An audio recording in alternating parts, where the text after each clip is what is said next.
दोस्तों नमस्कार। मैं नारायण अपने YouTube चैनल पर आप सभी का हार्दिक स्वागत और अभिनंदन करता हूं। जैसा कि आपको विदित है कि हम लाइब्रेरी साइंस के जो राजस्थान का 3rd ग्रेड का लाइब्रेरियन का एग्ज़ाम चल रहा है उसके संबंध में हो या फिर KVS या आगामी NVS का जो भी एग्ज़ाम है उसके संबंध में हम नियमित रूप से लेकर चल रहे हैं प्रैक्टिस सेट टेस्ट सीरीज, जिसमें मैं पूरा एक्सप्लेन करता हूं क्वेश्चंस का और ये बताता हूं कि किस प्रकार के क्वेश्चंस आने की संभावना है। हाल ही में जो 11 जुलाई को जो लाइब्रेरियन का नेट का एग्ज़ाम हुआ था उसमें हमारी जो प्रैक्टिस सेट पिछले साल की थी उसमें से काफ़ी क्वेश्चन हूबहू देखने को मिले थे। चलिए इसी कड़ी में शुरुआत करते हैं हम आज के अपने नेक्स्ट क्वेश्चन की। तो अगला क्वेश्चन आपकी स्क्रीन पर कुछ इस प्रकार कि DDC में मुख्य वर्ग को दर्शाया गया है। तो DDC में अगर हम देखें तो मुख्य वर्ग को इंडो अरेबिक जो नंबर है, इंडो अरेबिक नंबर मतलब 0 से लेकर 9 तक के नंबर है वो दर्शाए गए हैं। DDC एक शुद्ध अंकन की पद्धति है, वहीं CC मिश्रित अंकन की पद्धति है। CC में इंडो अरेबिक के साथ साथ A to Z जो अल्फ़ाबेट है उसका भी इस्तेमाल किया जाता है, याद रखिएगा ये आप। नेक्स्ट क्वेश्चन कि CC में सामान्य उपागम किस मुख्य वर्ग को दर्शाया जाता है। 152 है।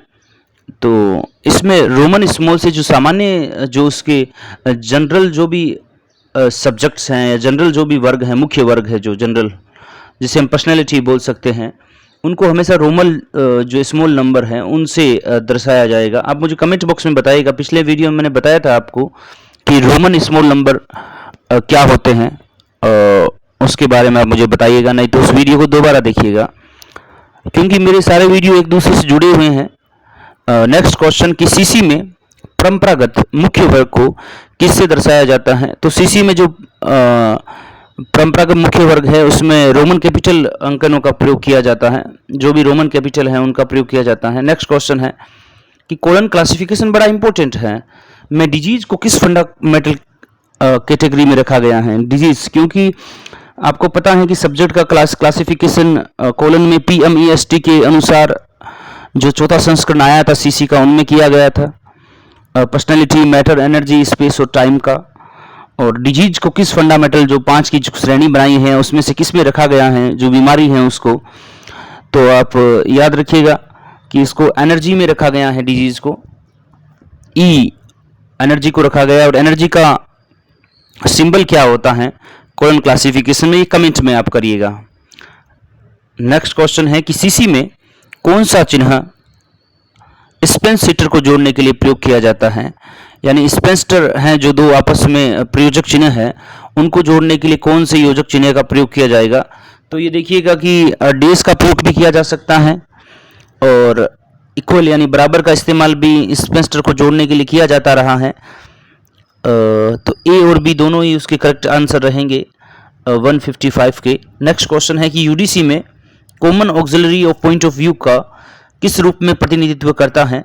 तो ये .00 के रूप में प्रतिनिधित्व करता है। Common auxiliary point of view जो उसका सामान्य सहायक है उनमें .00 का उपयोग किया जाता रहा है। आप याद रखिएगा। ये क्वेश्चन आपको थोड़े हार्ड लग सकते हैं, परीक्षा में इसी प्रकार के क्वेश्चन पूछे जाएंगे, ये आप याद रखिएगा। अगर आप इस वीडियोस को देखते हैं, शेयर करते हैं और ध्यान से 2-2 बार देखते हैं तो पक्का मैं कहता हूं कि हर क्वेश्चंस के आने की संभावनाएं हैं। नेक्स्ट क्वेश्चन कि CC के क्लास नंबर, देखिए क्लास नंबर किस प्रकार बनाए गए हैं। 2:51 N33 में अंक N33 किसका प्रतिनिधित्व करता है। तो यहाँ N की बात हो रही है कि किसका प्रतिनिधित्व करता है, तो ये N PMEST टाइम का उपयोग करता है, समय का। ऑप्शन D करेक्ट आंसर रहेगा।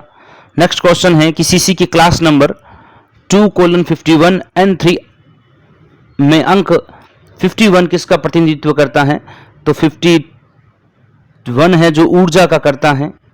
आप ये याद रखिएगा कि PME फिर स्पेस आता है फिर टाइम आता है, तो ये एनर्जी का प्रतिनिधित्व करता है। नेक्स्ट है कि अंकन को परिभाषित करने के लिए a system of ordinary number used to replace classes of classification वक्तव्य किसने दिया।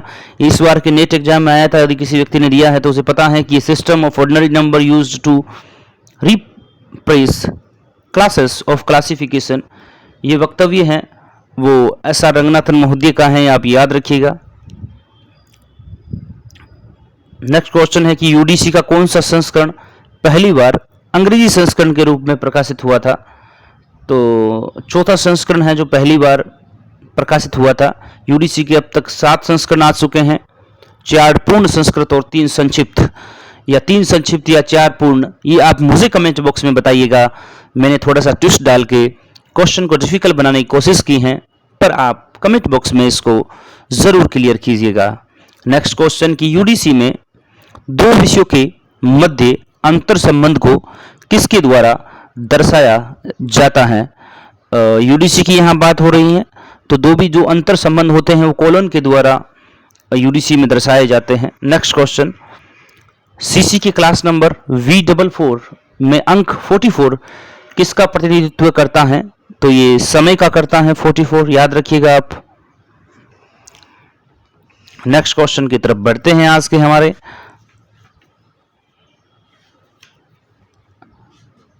बड़ा इंपॉर्टेंट और महत्वपूर्ण क्वेश्चन है। नेक्स्ट क्वेश्चन हमारा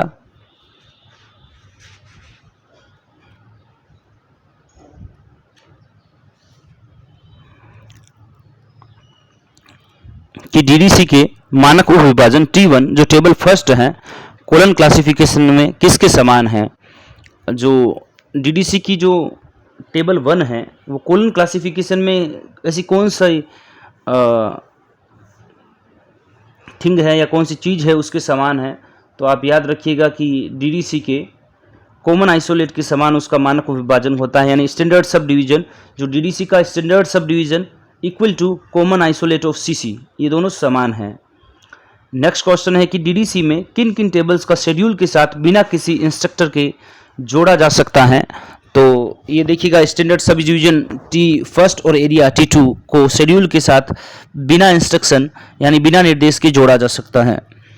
मैंने देखा है कि यूट्यूब पर बहुत सारे चैनल्स नए नए खुल गए हैं, वो क्वेश्चन आंसर तो बता रहे हैं, बड़े इजी क्वेश्चन आंसर बता रहे हैं। जैसे बता दिया एक्सपेंसिव क्लासिफिकेशन के जनक कौन है, सीसी के जनक कौन है, डीडीसी के जनक कौन है, डीडीसी का आविष्कार कब हुआ, एटसेट्रा एटसेट्रा। हजारों क्वेश्चंस है जो मैं भी करवा सकता हूं, पर इस प्रकार के कोई भी क्वेश्चंस पूछे जाने की संभावना इस बार नहीं लग रही है, इसलिए विषय थोड़ा हार्ड लगेगा, आपको देखने में बोरिंग लगेगा, लेकिन बने रहिएगा अगर आपको सिलेक्शन लेना है तो। नेक्स्ट क्वेश्चन की कॉलम क्लासिफिकेशन में लाइब्रेरी साइंस के लिए पक्ष परिसूत्र है।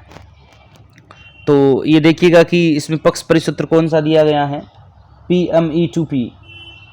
तो PPPP है, तो इसमें पहला ही होगा, PME आ गया है, यानी PME अगर ये पूरा होता तो ST आगे जुड़ जाता, तो PMEST होता है। पर्सनैलिटी, मैटर, एनर्जी, स्पेस और टाइम।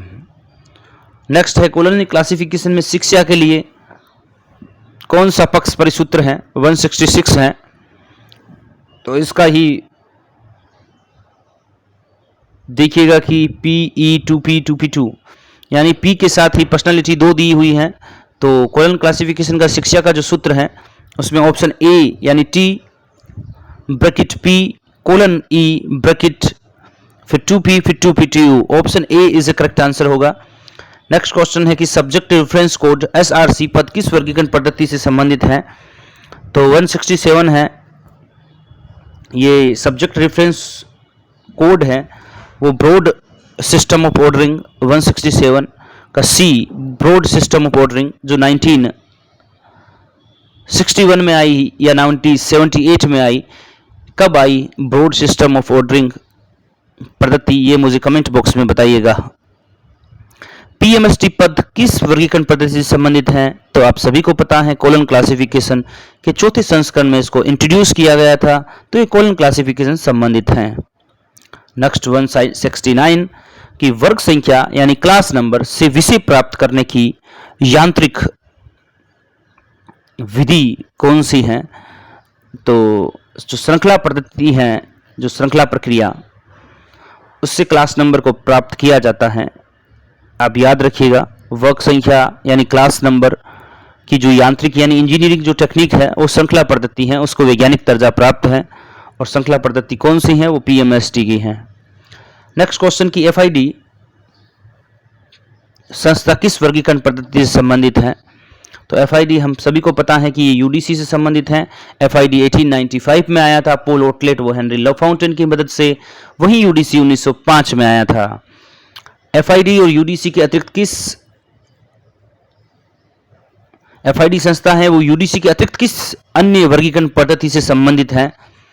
तो ये आप याद रखिएगा कि ये ब्रॉड सिस्टम ऑफ ऑर्डरिंग पद्धति है जो ब्रॉड की है, उससे संबंधित भी है यूडीसी के अलावा। नेक्स्ट क्वेश्चन है कि लाइब्रेरी ऑफ कांग्रेस के द्वारा प्रकाशित क्या इसमें से कौन सी सूची प्रकाशित की जाती है? तो इनके द्वारा लाइब्रेरी ऑफ कांग्रेस विशेष शीर्षक सूची, option A library of Congress विशेष शीर्षक सूची, ये लाइब्रेरी ऑफ कांग्रेस के द्वारा प्रकाशित की जाती है। कैनन शब्द का सर्वप्रथम प्रयोग बहुत बार बता चुका हूं कि कैनन शब्द का सर्वप्रथम प्रयोग किसने किया था?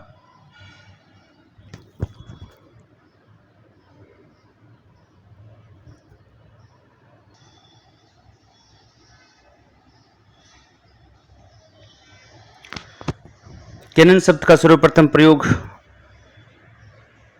Option A Ranganathan, B Bliss, C Sayers और D EC Richardson. EC Richardson की पंक्ति आपको याद होनी चाहिए, notation is a shorthand sign. और कैनन शब्द यानी जो उपसूत्र प्रयोग है वो रंगनाथन महोदय द्वारा किए गए थे सर्वप्रथम, याद रखिएगा ऑप्शन ए। नेक्स्ट है BSO, broad system of ordering वर्गीकरण पद्धति का आविर्भाव, जो मैंने अभी पूछा और मैंने ऑप्शन भी दिए थे आपको कि कब हुआ। ऑप्शन ए 1961 और बी 1978 दिया था। तो ऑप्शन आपको पता है 1978 होगा ब्रॉड सिस्टम ऑफ ऑर्डरिंग, जो ब्रॉड महोदय द्वारा लाई गई थी। ये क्वेश्चन बड़ा इंपॉर्टेंट है। Next question, Sears list of subject heading में वर्गांक होते हैं, यानी किस प्रकार के वर्गांक होते हैं? तो डीडीसी के नंबर्स हैं वो Sears list of subject heading में दिए होते हैं। नेक्स्ट क्वेश्चन है कि library of Congress list of subject heading में दिए गए वर्गांक हैं, यानी किसके वर्गांक दिए गए हैं ये हमें बताने हैं। तो ये एलसीसी के नंबर, लाइब्रेरी ऑफ कांग्रेस नाम आया है तो डेफिनेटली एलसीसी के नंबर होंगे, नाम से ही स्पष्ट है।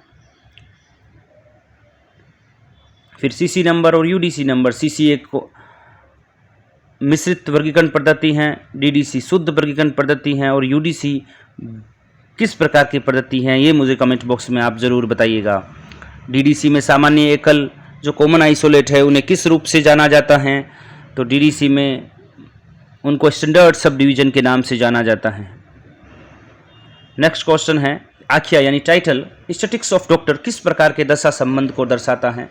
यानी डॉक्टरों का जो सांख्यिकी हैं टाइटल में वो किस प्रकार के दशा संबंध को दर्शा रहा है?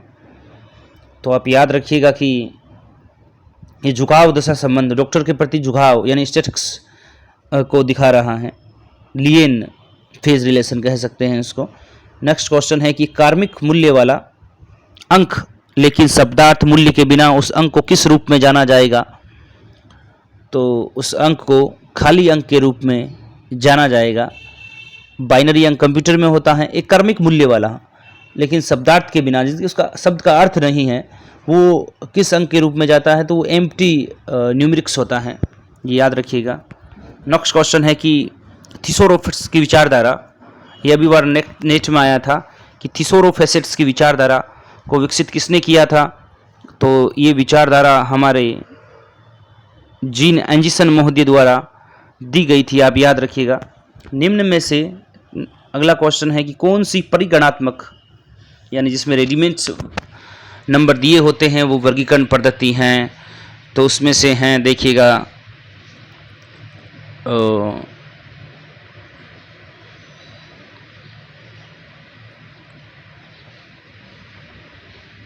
परिगणात्मक में डीडीसी हैं,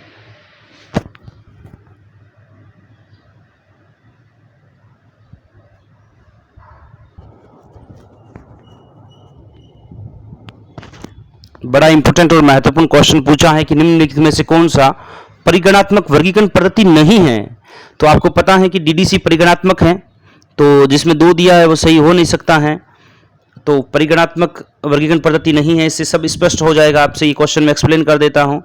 तो देखिएगा, सीसी पक्षात्मक है और यूडीसी भी पक्षात्मक वर्गीकरण पद्धति है, लगभग पक्षात्मक वर्गीकरण पद्धति है। और डीडीसी और एलसी ये दोनों आप याद रखिएगा डीडीसी और एलसी। डीडीसी यानी डेवी डेसिमल क्लासिफिकेशन जो 1876 में आया था, LC library of Congress classification जो 1904 में आया था, यूनिवर्सल डेसिमल क्लासिफिकेशन जो 1905 में आया था, और सीसी कोलन क्लासिफिकेशन जो 1933 में आया था। तो ये सारी जो वर्गीकरण पद्धतियां हैं उसमें जो सीसी है जो रंगनाथन महोदय ने वो पक्षों के आधार पर यानी फेसेट्स के आधार पर दी थी, वहीं यूडीसी भी लगभग उसी की कॉपी के समान मानी जाती है। तो दोनों सीसी और यूडीसी परिगणात्मक नहीं है, 1 और 3 सही होगा। निम्न में से परिगणात्मक पद्धति है पूछ लिया है तो आपको पता होना चाहिए, जैसा मैंने ऊपर अभी आपको एक्सप्लेन किया सारा। जो इसमें डीडीसी और एलसी जो कि परिगणात्मक वर्गीकरण पद्धतियां हैं, ये ऑलमोस्ट एमिनरेटिव क्लासिफिकेशन स्कीम्स हैं, यानी इसमें रेडीमेड नंबर दिए हुए होते हैं।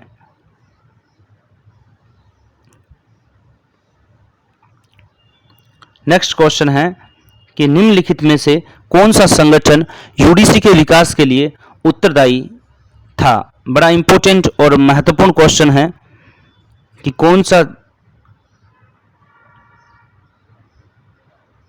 संगठन यूडीसी के विकास के लिए उत्तरदायी था। तो यूडीसी के विकास के लिए एफआईडी उत्तरदायी हैं जो 1895 में आया था। एफआईडी की स्थापना किसके द्वारा की गई थी, कमेंट बॉक्स में बताइएगा। इसका ऑप्शन ए अगर मैं एक्सप्लेन करूं तो लाइब्रेरी ऑफ कांग्रेस क्लासिफिकेशन 1904 में, यूनेस्को 1946 में आया था। यूनेस्को का मुख्यालय कहाँ है ये कमेंट बॉक्स में बताइएगा। नेक्स्ट क्वेश्चन 196 निम्नलिखित में से कौन सा संगठन बीएसओ के विकास के लिए उत्तरदायी था, यानी ब्रॉड सिस्टम ऑफ ऑर्डरिंग, इसके लिए उत्तरदायी था। तो पहले भी मैंने इसके लिए बताया है कि एफआईडी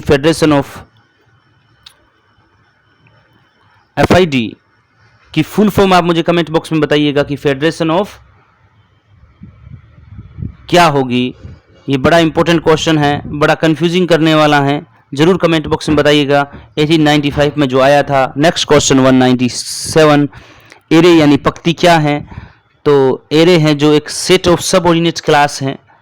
एरे जो पंक्ति होती हैं वो सबऑर्डिनेट जो क्लास यानी एक समान जो क्लास दी होती है उसका एक सेट है, उसको हम एरे कह सकते हैं।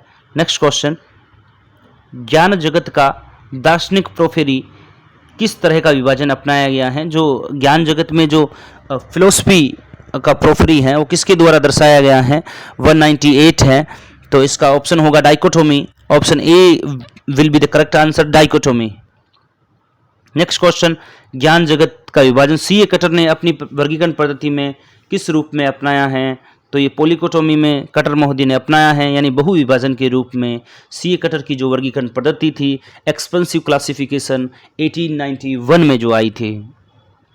नेक्स्ट क्वेश्चन वर्तमान में डीडीसी की देखभाल कौन कर रहा है, ये मुझे बताइएगा। वर्तमान में डीडीसी की देखभाल ओसीएलसी कर रहा है, ऑनलाइन कंप्यूटर लाइब्रेरी सेंटर। इसकी स्थापना कब हुई थी ये कमेंट बॉक्स में बताइएगा। और वर्तमान में एलसी जो एलसीसी हैं कोलन क्लासिफिकेशन उसकी देखभाल कौन कर रहा है ये भी कमेंट बॉक्स में बताइएगा। आप हमारे साथ बने रहिएगा, हम इसी प्रकार से आपके सामने वीडियोस लाते रहेंगे, आपकी हेल्प करते रहेंगे। वीडियोस थोड़ा बोरिंग हो सकता है क्योंकि क्वेश्चंस बड़े हार्ड आने वाले हैं, पेपर बड़ा अच्छा स्टैंडर्ड का बनने जा रहा है। तो आप तो बने रहिएगा। कोई भी एग्जाम की जो लाइब्रेरी संबंधी है, विशेषकर राजस्थान 3rd ग्रेड लाइब्रेरियन के संबंधी चलाई जा रही हैं, वीडियो को साझा शेयर और सब्सक्राइब चैनल को जरूर कीजिएगा। मेरे साथ बने रहने के लिए, ढेर सारा भरपूर प्यार देने के लिए आपका धन्यवाद।